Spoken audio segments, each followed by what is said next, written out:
Hello, today we are looking at how to remove a qTest Manager license. To start, we're going to go to the folder where qTest is installed.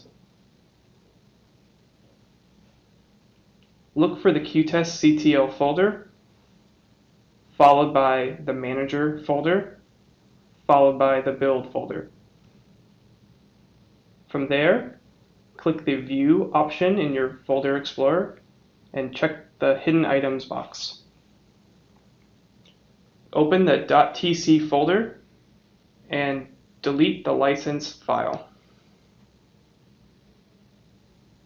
That will remove the license from your qTest Manager server.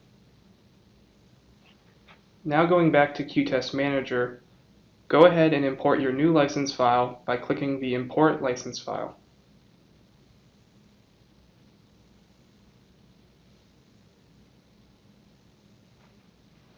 Confirm the license details on the right are correct and click Save.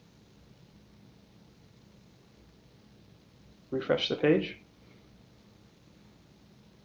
Now your new license has been applied to qTest Manager. Thanks for watching this video. Subscribe to the Tricentis Academy channel to get the latest tips, tricks, and tutorials to help you best utilize Tricentis' continuous testing platform.